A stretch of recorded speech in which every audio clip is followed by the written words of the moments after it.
Welcome back to another episode of Faces of Our Cities. I'm your host, Jesse.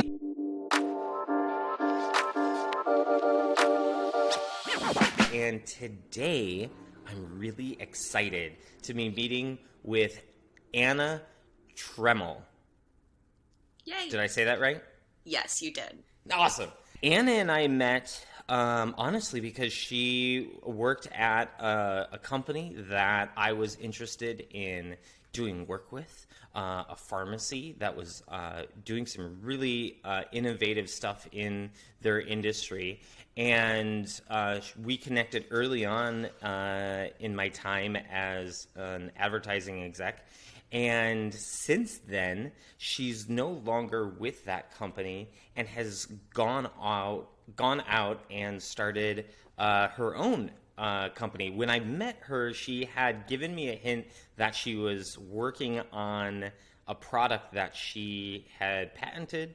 And all I know is that it has to do with hair, mostly curly hair, I think. But Anna, help me and the audience understand what it is that you're working on. I'm really excited about this because we haven't talked in a while. So give me the breakdown. What's going on and what's the name of the company? Let's start with that. Sure. So it's called Rayah Hair, and I thought of that because it's actually a Hebrew word that means darling, fellow female associate or love. And I really just love that because I wanted my business to embody that, especially coming from my background, because I've gone through a lot of experiences, as with most of us. And one of those experiences was an abusive relationship.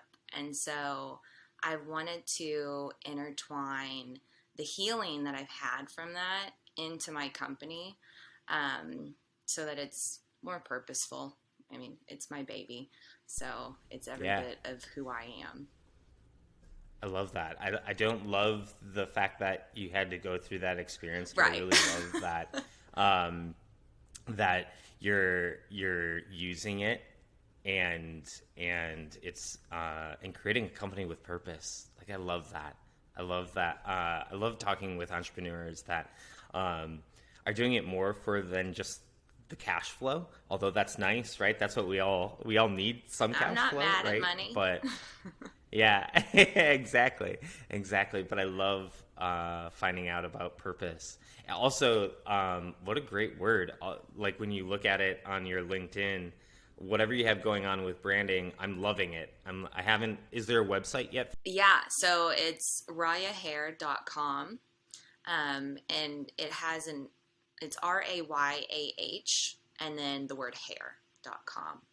And thank you for the compliment on the branding, because I have done all of the branding and I actually created the logo myself, which is funny. I haven't talked about this, not publicly at least. I mean, I've talked about it with friends and family, and my mom helped me, right? So the way that I thought of the logo was I wrote my name down and I flipped it across the horizontal axis, and then I basically went from there. So if you look at the logo, you can see that my name is in it. Really? Oh my gosh. I'm not going to go look right now, but I really do want to. Actually, I'm totally going to look at it while we're talking. I'm like, this is blowing my mind right now. Yeah, my mom is a graphic designer. Wait, if I look at it upside, so it should say Anna in it? Yeah, so it's just flipped across the horizontal axis. So if you look at, how could I explain this? It's hidden, right? Yeah. But the line that divides through the middle, if you look above that, it's like AN. Well, it's flipped across the vertical axis too. So it's AN and then flipped across the vertical NA. And then flipped across the horizontal. Okay. I'm gonna stare at it for like 30 more minutes later and just be like, I need to find this. I need to really see it. But I love that. Wow, really creative.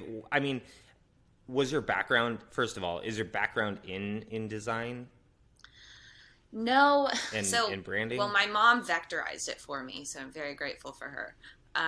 But Okay. I just drew it on a piece of paper. I think I spent hours like, okay, what's the logo going to look like? What's the name going to look like doing all of this research, and then ended up with that. So that was a fun part of starting the business because it's like, okay, what's the branding? You know, it feels so heavy whenever you're Yeah. thinking about what's the name? This is what's going to stick for years, and am I going to like it in the long run? And colors, all of that stuff. That I think Right. that's been the part that I've And it's got to enjoyed probably last. the most. Yeah, Cool. yeah. And then of Yeah. course the product's Yeah, I really bet. important too. Yeah. Oh, yeah. Right. Right. That whole thing. Right. So, well, let's talk about that. What's the product? So I invented a hair holder that basically solves, I like to say, all of the challenges that I've seen with the traditional circular black hair ties. And it's called the Amulet. And it's different because for the people who are listening, I'll describe it the best way that I can, but anyone who can see, I've got it Oh, on you have one. camera. Okay, good. Yeah. Um, so it's essentially an open band that is almost like a braid but without a middle part. It's got all of these loops throughout it. There's almost 20 loops that create this band, and then two beads at the end. And to wear it, you just hold one of the beads and then wrap the band around your hair. That way, you don't have to fold your hair and pull it through a rubber band, which is really damaging. All of that friction causes a lot of breakage. And then if you have curly hair, then for me, it smashes my curls down. So this just wraps around your hair and sets on top. So it basically, you push the bead through one of the loops and then you wrap it around again and you push the second bead through one of the loops. And it's totally adjustable. So it works for any hair thickness. It's made with velvet. Because the other thing I was thinking is like, what materials do you use? Which for curly hair, like you can throw a fork at my head and it's going to stick. But if you Yeah, have really I silky get it. hair, it needs to have, right? Yeah, you can lose things in there. But I wanted it to work for as many people as possible. So if you have silky hair, I don't want to leave you out. So it's made with velvet, which helps it to like hold in place really well. Okay, There's a little bit sure. of friction, but it's also really gentle and it's not going to cause damage. Oh, cool. So yeah, I So, came up with that. are they in production? Or like, do you We have a are supply? Mostly, I'm looking for Christmas gifts. Is really where this question is going. I am so sad that I can't say yes to the Christmas gifts. But next year, absolutely. We are so close to getting our first round of production complete. I would say for sure in Q1 of 2022. So I'm looking Cool. forward to that. We were Very shooting for cool. Christmas. We tried really hard, but these things always take longer than you think. I can imagine. How long have you been working on this whole process for? So I came up with the idea in 2016, and that was just the initial idea. And I started playing around with a bunch of different prototypes and testing it out on people and different hair. And once I got something where I was like, okay, this is it, I started working on the patent. And the patent, I completed that process in 2017. So I've been working on it for a while. Um, it's funny that the patent process was easier than the manufacturing. The manufacturing's been a challenge, and I have learned so much along the way. The thing I would say I'm most proud of is that I just haven't given up because it's been a long journey.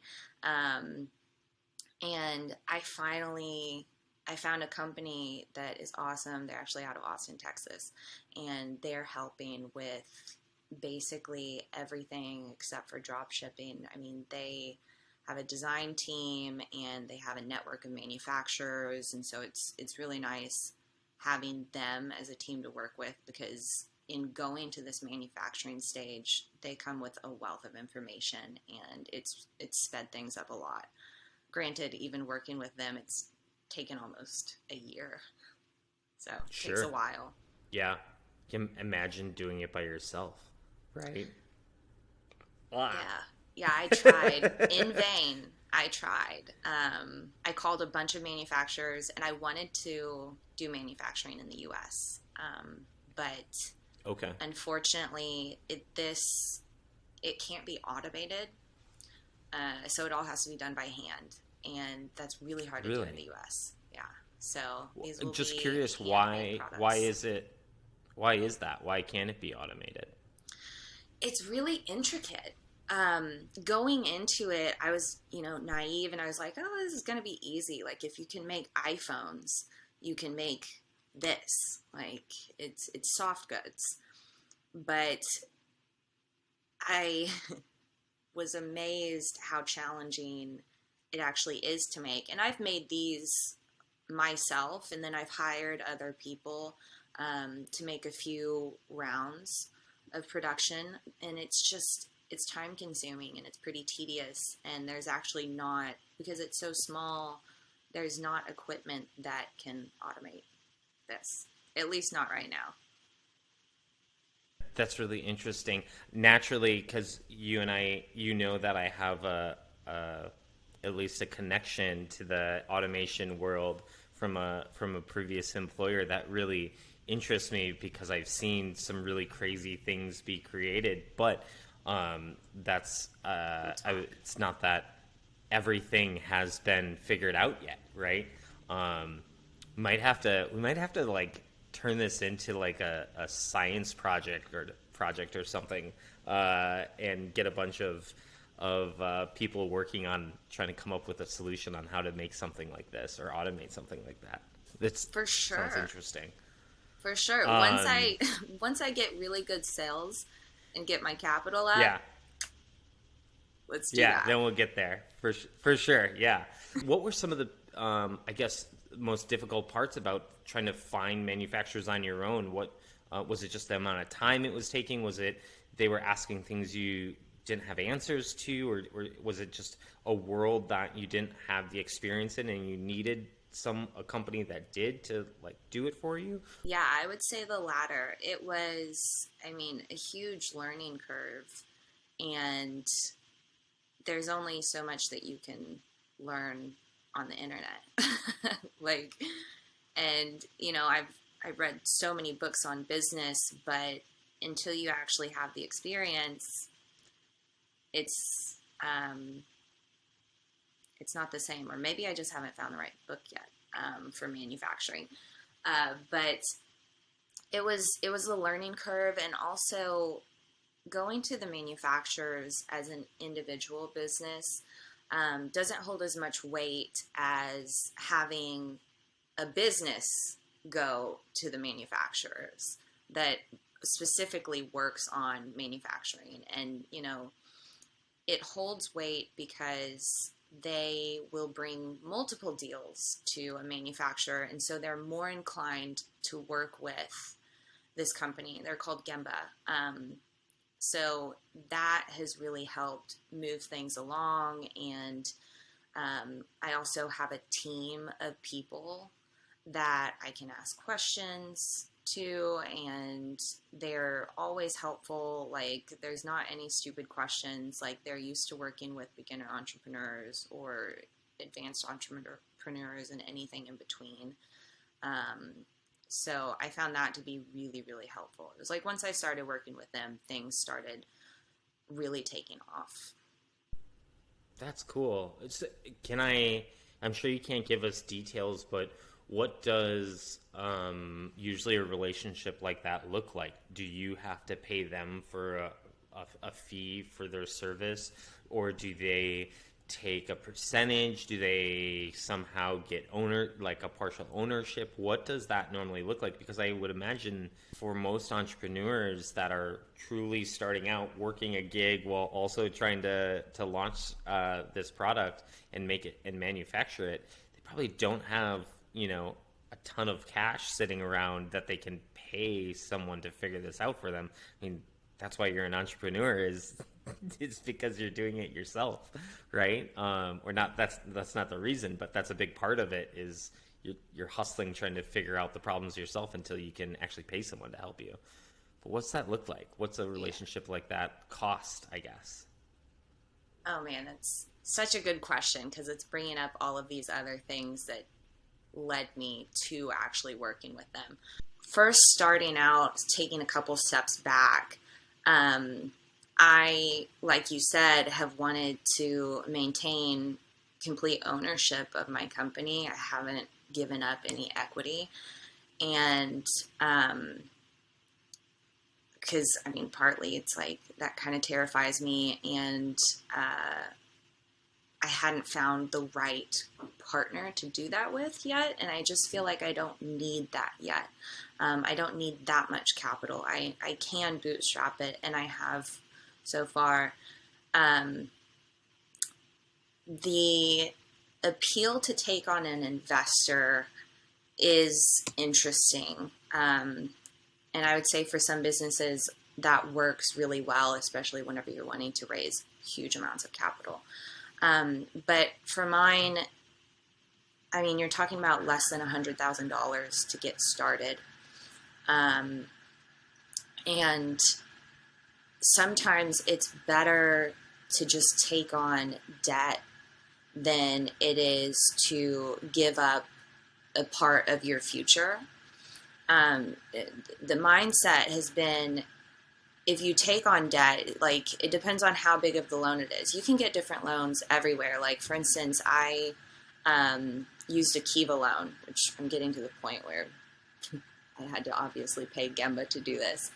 But I worked with Kiva. That's a great recommendation for entrepreneurs who are wanting to start a business that don't need a lot of capital. I mean, those loans, you can get a few $1,000s. You can get up to $10,000 depending on what your credit is. And it's 0% interest. And you don't even have to pay on the loan. I think whenever I started, this might have been because of COVID, but I didn't start making payments for like 6 months or something. So there's really nice companies out there that are supportive of entrepreneurs who are needing funds. And, then other loans, it's like, if you look at what it costs to have, say, a line of credit, usually people will ask for like 6% on a loan. Which if you're paying 6% on a loan to get your business started, that's not that bad, because in comparison to giving away like 10 to 20 to 30, 50% of equity, 6% on a loan is nothing. Like I would rather keep full equity and then pay that percentage. So that's the mindset. And I mean, even for really young entrepreneurs too, you can take out credit cards and have a plan where you leverage the fact that it's 0% interest for the first year, and then make sure that you're like up and running so that you can, get those paid off really, really quickly. But there's all kinds of options. A lot of people, I think they jump the gun and they're like, oh, I need an investor. And I think also a lot of investors want to see that you're willing to put skin in the game. So I would say jump on that. yourself. But with Gemba, yeah, so it is a fee that you pay, and they don't take equity. They don't have a percentage of your future, at least not in the agreement that we had. I don't even know if that's something that they do. I highly doubt it is, because I don't believe that they're doing any investments. Um, their bread and butter is just working on manufacturing. And I assume that they have deals with the manufacturers, because it's beneficial for manufacturers for them to bridge that gap between the West and other countries.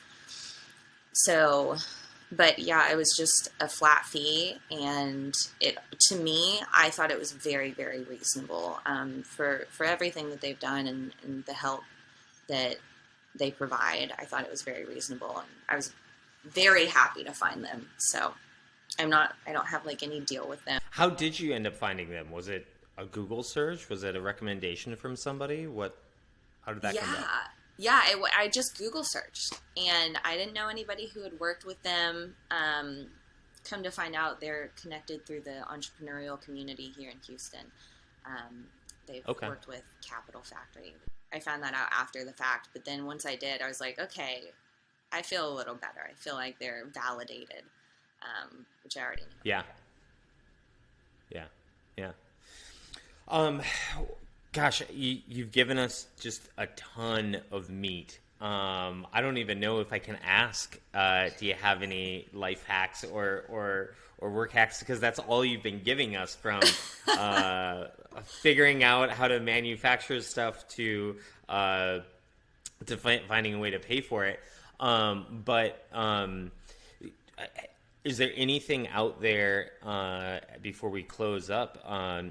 Any routines or any things that so far throughout the process that you've been like, gosh, I wish I would have known this? Or if I get to talk to someone who's thinking about starting something, I want to give them this heads up. Not a warning, just a, hey, you're going to have to figure this out. No one tells you. Oh yeah, yeah. I wish that this was a longer podcast, because I could go on all day. Me too. Like I learned. We're gonna check back in 6 months, by the Yes. way. Like, or maybe less. We'll see. All right. Oh, for sure, for sure. I'm excited. Yeah, let's do 6 months. I want to have some time to Okay. get sales going, but Okay. yeah, I am, like many people, someone who learns from figuring out what doesn't work, and then figuring out what does after the fact. So I have so many stories where it's just like, okay, this was not what I thought it was going to be. And some of them are silly stories. Like, I started with Kickstarter trying to get my funds, and I found out that it's an 80% male audience, and so they weren't looking for hair ties. So it's like, okay, that was my lesson. Know your audience. Yeah. Number one rule of sales, like, know your audience. But it's funny. It's like I knew that, but I still have to go through things and experience it for that memory to be seared. So I would say, man, of all the things that I've learned, there's two things that stand out. It's, number one, invest in your mind. And whenever I say mind, I don't mean like logical mind necessarily, which, granted, that's important. Maybe like a better word for it is psyche. But the way that you process information and experiences is so important. And like I said, I went through an abusive relationship, and that has taught me so much. I'm actually really grateful for that experience, because it, like I said, I have to go through something before it really sticks. And so it's stuck. And I realized that I gave up so much of my own responsibility. And in that, I mean, not responsibility as blame. Like, in the West, a lot of people look at responsibility as blame, but I mean responsibility and the ability to respond. And this crosses over between personal and business. Like, it's there's not much of a divide. Um, so I would say invest in your mind, and the important part in investing in your mind is having somebody else to do it with you. Because this is the trick about the mind, is it will make excuses if you do only one-sided investments. So that's not to say that going to conferences is a bad thing. That's not to say that reading self-help books is a bad thing. Like, all of these things are awesome and you learn the concepts. But me personally, in my experience, I have been paying attention to Tony Robbins and Bob Proctor and like all of these leaders in like your personal mental health journey. And that all is awesome, but it wasn't until I hired a coach and really had somebody to shine a mirror in my face that it stuck and it took off. And granted, it's like, you really want to get a good coach or a good counselor, or a good mentor, somebody who's going to challenge you and somebody who's going to break through those narratives that aren't true. Because like I said, the one-sided information, the mind can't do surgery on itself. Like, you're not going to have a brain surgeon, even though he knows exactly how to do it. He's never going to operate on himself. And so I would say don't operate on yourself. Get somebody to go through it with you. Somebody that's really good. And the second one is invest in your body. And in that, I would say, like, not the narcissistic, like, work out so that you look a certain way. Like, shut your eyes out of the situation.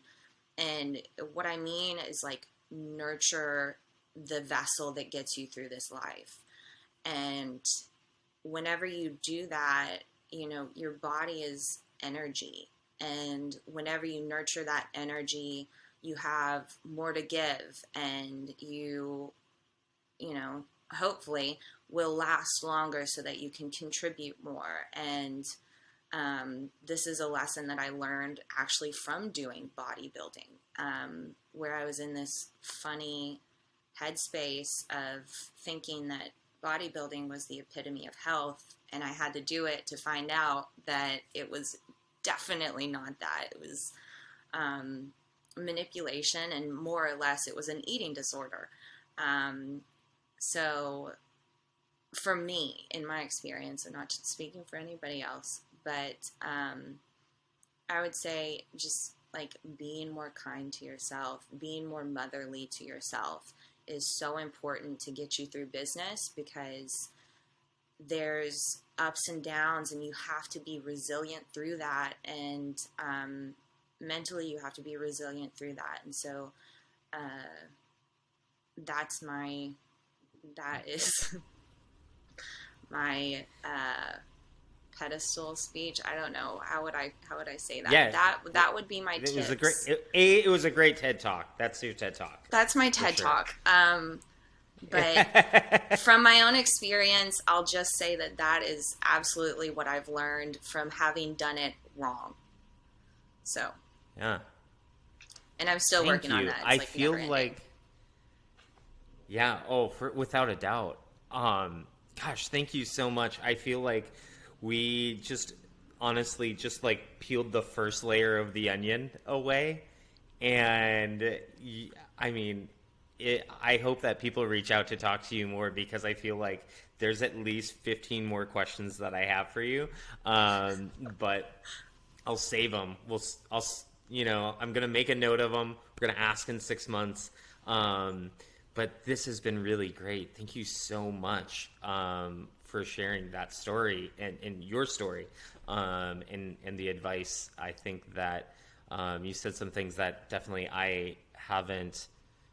You hear people mention, right? But to hear it come straight from someone who's right in the middle of it, so valuable. So thank you.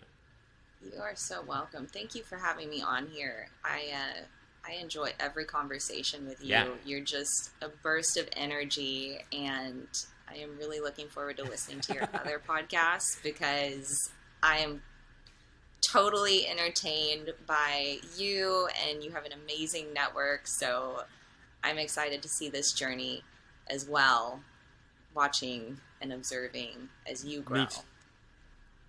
Thank, thank you. Yeah, there are some exciting ones coming up. I mean, this one is without a doubt. Well, this is one of my favorites, just like all the others are my favorites. But no, there's a couple that I've done recently that I think people will be like, how did Jesse find this person? And the truth is, I don't find them. Somehow, just God has a way of connecting people into my life right when I need them. Yeah, so you're really magnetic. That, so. You are a good. You are. I mean, you know I appreciate how that. to. Thank you. You just are so authentic, and I think that that's something that you just can't fake, and people are drawn to it. Thank you. I appreciate that. Thank you. Well, hey, so before we close up, is LinkedIn the easiest way for people to reach out and connect to you? Or should it be, I'm going to keep on saying this wrong. I told you I have this problem where, like, if I think about how I want to say something, I can't get it out of my mind, even though I know it's the wrong way to say it. But Rayah? Rayah. Yeah. Yeah. Rayah. Dang it. See, it's going to be a problem for me. Rayah. And it's not because it's almost like the A like is come like up with it right. The first A is strange. Rayah. You want to say like a long A. So raw. Okay. Yeah. Rayah. Yeah. All right, I got it. I'm gonna remember maybe. I'll remind you again. It's okay. You can ask should they follow times. company page? Should they reach out? Okay. Should they reach out via LinkedIn if they want to connect with you? Should they just be following the company page, socials? What's your preferred way to be followed? I would say in a not creepy way. Sounds creepy. I would say follow me on LinkedIn, connect on LinkedIn, and then I have actually taken a break from Instagram, and it's been so nice. Is that even allowed in the hair world? I don't think that's allowed. I don't think it is. I've taken a break from my personal for sure, but I'm gonna work on. I'll be putting all my time and energy into Rayah's Instagram. So if you follow Rayah Hair on Instagram, then I'll be publishing basically any of the Instagram content on there.